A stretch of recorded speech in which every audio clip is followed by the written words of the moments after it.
Hello नमस्कार दोस्तों। तो स्वागत है आपके अपने चैनल सृष्टि टेक पर। आज हम लोग नेमी क्वेश्चन बैंक के इलेक्ट्रीशियन सेमेस्टर 3 मॉडल 5 अल्टरनेटर के क्वेश्चन को सोल्व करने वाले हैं। तो देखिए, मैं थोड़ा सा आपको इसके बारे में बता देता हूँ कि अल्टरनेटर एक्चुअल में होता क्या है। तो अल्टरनेटर हम लोग बोलते हैं जिससे हम लोग एसी प्राप्त करते हैं। जैसे जो हमें बिजली प्राप्त होती है वो हमें एसी प्राप्त होती है। तो अल्टरनेटर को अलग से एक्साइटिंग किया जाता है, मतलब उसमें अलग से सप्लाई दी जाती है। इससे पहले हम लोगों ने डीसी जनरेटर के क्वेश्चन किया था, मगर अभी हम लोग को क्या पढ़ना है, अल्टरनेटर। तो अल्टरनेटर के जो रोटर होते हैं उसमें हम अलग से सप्लाई देते हैं, ठीक है।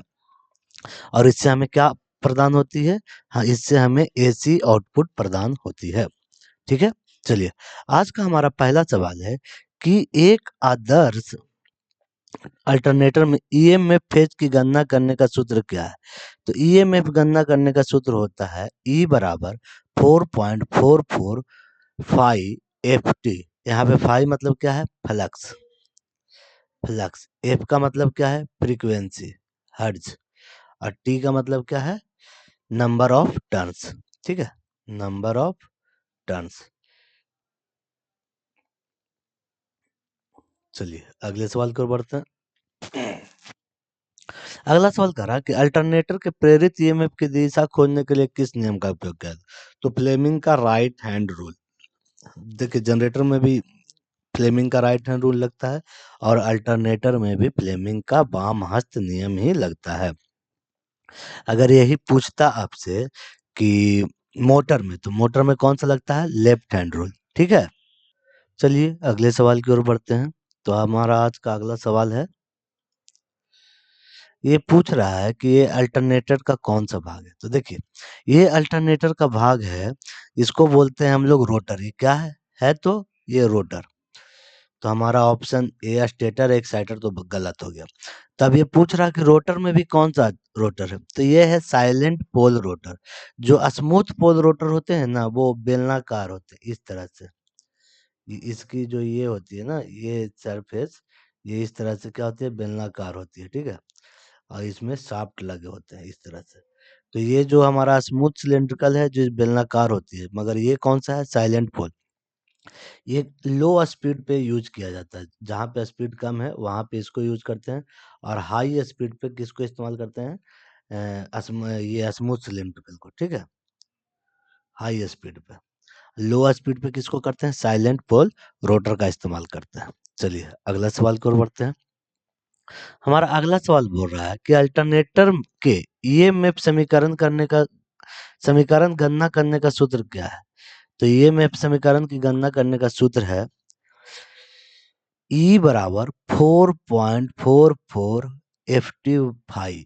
जो हमारा ये देखिए, हमारा ये पहला में 253 नंबर सवाल में भी सेम क्वेश्चन था और यहाँ पे भी सेम है। तो ये 4.44 आपको एकदम एग्जैक्ट डाटा को याद रखना है, ठीक है, ताकि कोई कंफ्यूजन नहीं हो।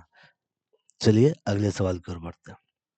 अगला सवाल कर रहा है, अल्टरनेटर को कैसे रेटेड करते हैं? तो हम लोग अल्टरनेटर को केवीए में रेटेड करते हैं। कैसे करते हैं? केवीए। अल्टरनेटर को हम लोग किस में रेटेड करते हैं? केवीए में, kilo volt ampere. Kilo volt ampere, ठीक है, किलो वोल्ट एम्पियर। चलिए अगले सवाल की ओर बढ़ते हैं।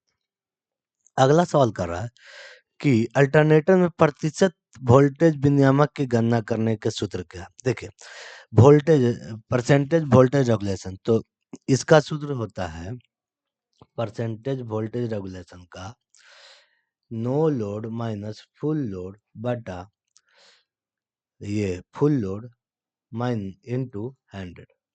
ये देखिए, यहाँ पे वोल्टेज रेगुलेशन पूछा था, यहाँ पे भी लगा देना है सिर्फ। ये हम लोग प्रतिशत स्लिप का भी यही फार्मूला हम लोग लिखे थे आगे।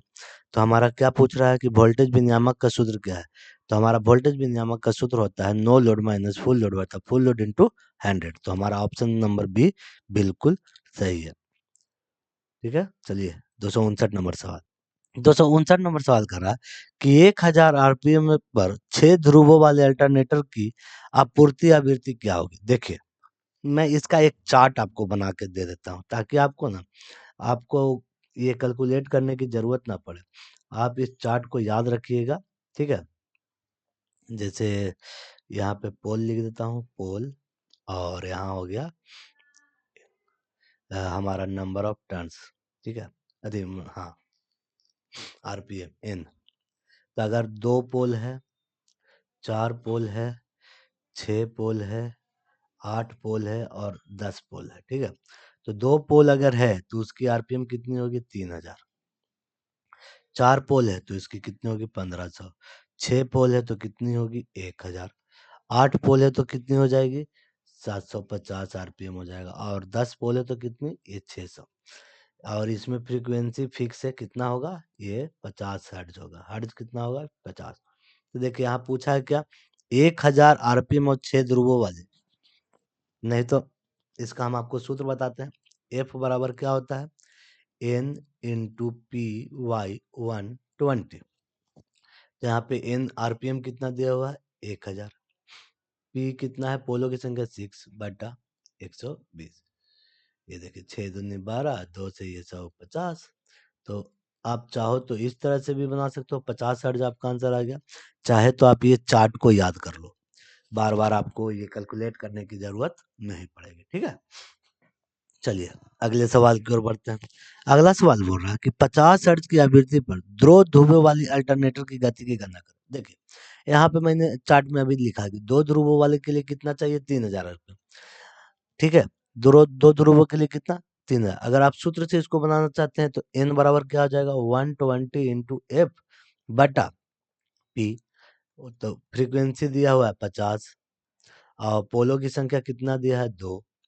तो ये हो गया 6 दूनी 12, 6 पचे 30, 3000 आरपीएम। तो इसीलिए मैं बोला कि चाहो तो आप ये चार्ट याद कर लो, या तो आप ये फिर ये वाला सूत्र याद रखो, आपको हम काम आएगा, ठीक है। चार्ट याद रखने से है कि बार बार आपको ये कैलकुलेट नहीं करना पड़ेगा, आप सीधा क्वेश्चन देख के आंसर में टिक लगा सकते हो, ठीक है। अगला बोल रहा है कि दो अल्टरनेटर के समानांतर संचालन के लिए डार्क लैंप विधि का उपयोग क्यों किया जाता है? इस स्थिति में लैंप क्यों बुझ जाता है? देखिए दो, अगर हम ये अल्टरनेटर को समानांतर क्रम में चला रहे हैं तो उसमें तो सबसे पहले उसमें क्या समानता होनी चाहिए? दोनों का फेज सीक्वेंस सेम होना चाहिए, वोल्टेज आउटपुट सेम होना चाहिए और फ्रीक्वेंसी भी सेम होनी चाहिए। तो अगर जिस देखिए जब दो बल्ब जो कह रहा है कि डार्क लैम्प मेथड, तो डार्क लैम्प मेथड से ये पता चलता है कि हमको दोनों में जो क्या है, वोल्टेज का जो आवृत्ति है वो बराबर है कि नहीं। अगर आवृत्ति बराबर है तो वो जल बल्ब नहीं जलेगा, अगर आवृत्ति अलग अलग है तभी वो जलेगा, ठीक है। तो हमसे ये यहाँ पे देखिए वोल्टेज और आवृत्ति क्या है? बराबर। इससे क्या पता चलता है? डार्क लैम्प मेथड से क्या पता करते हैं कि वोल्टेज और आवृत्ति क्या है? बराबर है, ठीक है। चलिए अगला सवाल। अगला सवाल कह रहा है कि अल्टरनेटर में आर्मेचर प्रक्रिया के कारण डीसी मैग्नेटाइजेशन प्रभाव की भरपाई कैसे करते हैं? देखिए अल्टरनेटर में आर्मेचर प्रक्रिया के कारण डीसी मैग्नेटाइजिंग प्रभाव की भरपाई कैसे करते हैं? तो धारा को बढ़ा देते हैं। हम लोग क्या करते हैं, जो डीसी सप्लाई है उसकी धारा को क्या करते हैं? बढ़ाते हैं।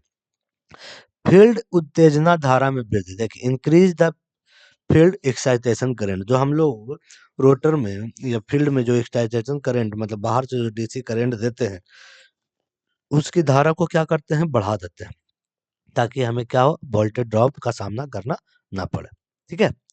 चलिए अगले सवाल पे। अगला सवाल कह रहा है कि सिंक्रोस्कोप का क्या उपयोग है? देखिए सिंक्रोस्कोप होता है ना, जब दो मोटर को जैसे पैरेलल चलाना है, जैसे अभी दो अल्टरनेटर को हम लोग को पैरेलल चलाना था, तो पैरेलल चलाने के क्या होना चाहिए? दोनों की फ्रीक्वेंसी सेम होनी चाहिए, वोल्टेज रेगुलेशन सेम होनी चाहिए, है ना, फेज सीक्वेंस सेम होनी चाहिए। तो वही जो ये सिंक्रोनोस्कोप होता है ना, ये यही निर्धारित करता है कि दोनों मोटर समान गति से चल रहा है, दोनों की आरपीएम सेम है कि नहीं है, वोल्टेज रेगुलेशन ठीक है कि नहीं, ये चेक करता है। समानता के लिए सही तुरंत संकेत, अगर दोनों मोटर का सीक्वेंस ठीक है, दोनों अल्टरनेटर का सीक्वेंस ठीक है, तो ये हरा इसमें लाइट लगे होते हैं, ग्रीन लाइट जलते हैं और रेड। तो जिस साइड के मोटर में अधिक या कुछ स्पीड आरपीएम कमेगा तो उधर की ओर लाइट जलेगी, अगर दूसरे में कमेगा तो उधर की ओर लाइट जलेगी। अगर दोनों का समान सीक्वेंस में चलते रहेगा तो उस पे ग्रीन लाइट शो होते रहता है। तो इससे हमें पता चल जाता है कि मोटर हमारा क्या है? प्रॉपर अल्टरनेटर क्या है? प्रॉपर सीक्वेंस में चल रहा है, ठीक है। चलिए अगले सवाल को। कह रहा अल्टरनेटर के रोटर में डीसी प्रदान करने वाले उपकरण का नाम क्या है? तो उसे हम लोग एक्साइटर बोलते हैं। जहां से हम लोग अल्टरनेटर के रोटर में डीसी सप्लाई को देते हैं उसे क्या कहते हैं? एक्साइटर। क्या कहते हैं? एक्साइटर। चलिए अगले सवाल की ओर बढ़ते हैं।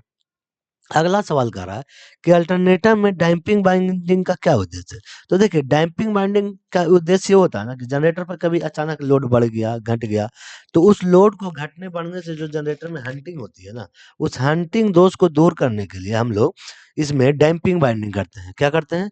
उसमें डैम्पिंग बाइंडिंग करते हैं। तो हंटिंग प्रभाव के कम करने के लिए इसमें हम क्या करते हैं? डैम्पिंग बाइंडिंग करते हैं। डैम्पिंग बाइंडिंग क्यों करते हैं? क्योंकि मोटर जनरेटर में क्या होता है, एकाएक अधिक लोड बढ़ जाए या एकाएक लोड को हटा दिया जाए तो उस सिचुएशन में मोटर हंटिंग ना करे, इसीलिए हम लोग उसमें डैम्पिंग वाइंडिंग करते हैं।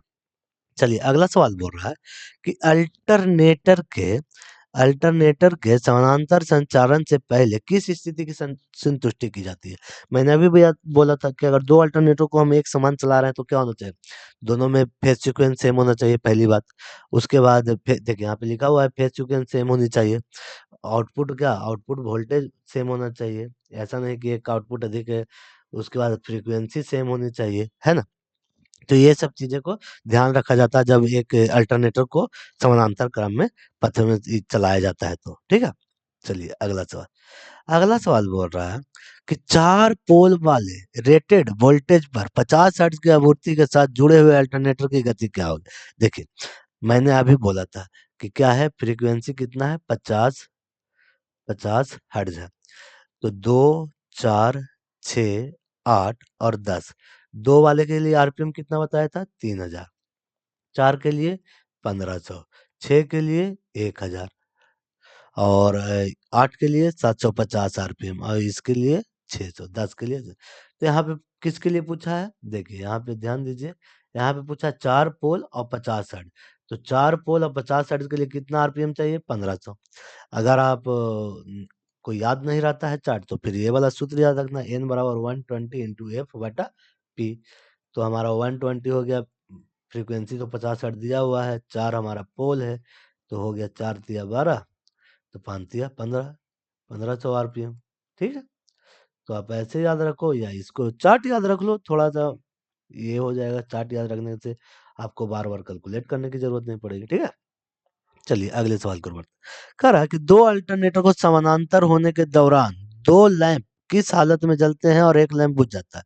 देखिए, दो लैंप इसलिए जल रहे हैं कि वो क्या है, वो उसमें फेज सीक्वेंस समान नहीं है, इसीलिए वो जल रहे हैं। क्योंकि अगर एक ही पोटेंशियल के साथ दोनों सप्लाई बल्ब में दे देंगे तो क्या बल्ब जलेगा? नहीं जलेगा। इसलिए उसमें पोटेंशियल डिफरेंस होना जरूरी है, तभी बल्ब जलता है। ठीक है, तो वही तो बोल रहा है कि एक लैंप बुझ क्यों जाता है? क्योंकि उसमें वोल्टेज क्या होता है? समान। वोल्टेज और फ्रीक्वेंसी क्या होती है? समान होती है, जिसकी वजह से वो बल्ब बुझ जाता है। Voltage and frequency are equal. Voltage और जो फ्रीक्वेंसी है वो क्या है? बराबर है। चलिए अगले सवाल की ओर बढ़ते हैं।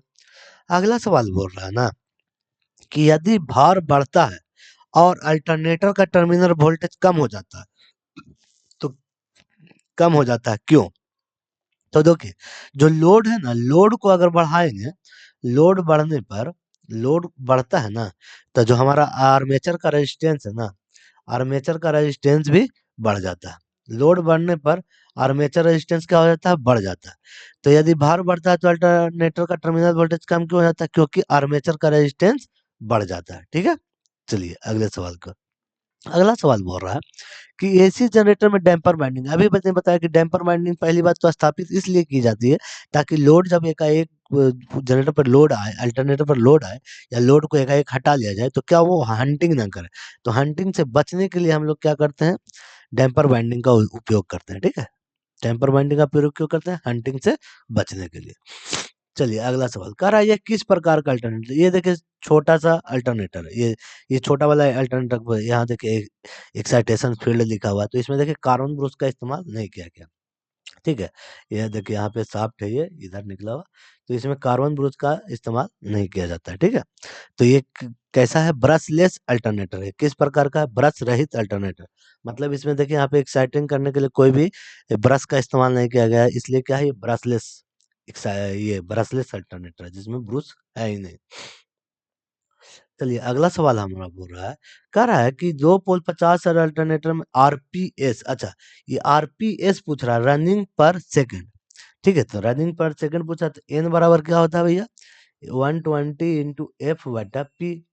तो हमारा 120 फ्रीक्वेंसी है 50, पोलों की संख्या है 2, और इसको पूछा है सेकंड में, हम लोग आरपीएम निकालते हैं मिनट में, तो सेकंड में पूछा है तो इसलिए 60। तो गुना कर देते हैं तो ये हो जाएगा, एक जीरो से एक जीरो गया, 2 से 120 ही है ना, हाँ 50 60, ठीक है। तो 14 ने 12, 2 से 2 कट गया, अरे एक मिनट एक मिनट, यहाँ पे ये 50 हर्ट्ज है ना, यहाँ पे 5 लिख दिया हूँ इसलिए कंफ्यूज हो गया, ये 2 से 2 कट जाएगा, ठीक है। तो हमारा क्या आ जाएगा, 50 आरपीएस। यहाँ पे सेकंड में पूछा है इसलिए हम लोगों ने बटा में 60 को लगाया है, यहाँ पे सेकंड में पूछा है इसलिए, अदरवाइज नहीं लगाते हैं हम लोग, क्योंकि हमेशा आरपीएम पूछा जाता है, आरपीएस बहुत कम ही पूछा जाता है।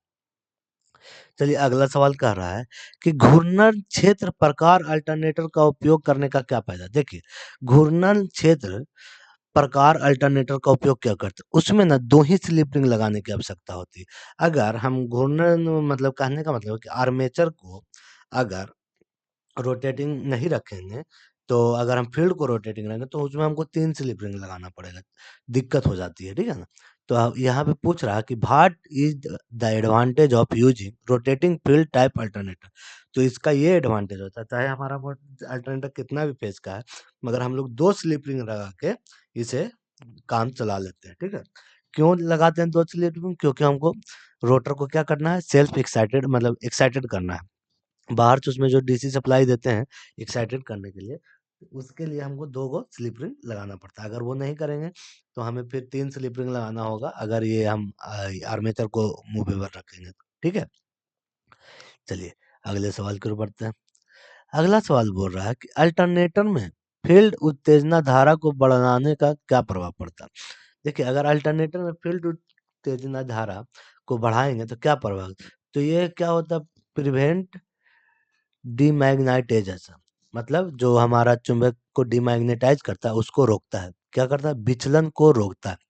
अल्टरनेटर में फील्ड उत्तेजना धारा को बढ़ाने का क्या प्रभाव पड़ता है, तो इसका प्रभाव पड़ता है क्या, कि यह विचलन को रोकना है, मतलब कि डीमैग्नेटाइजेशन को रोकता है, ठीक है। चलिए अगले सवाल की ओर बढ़ते हैं।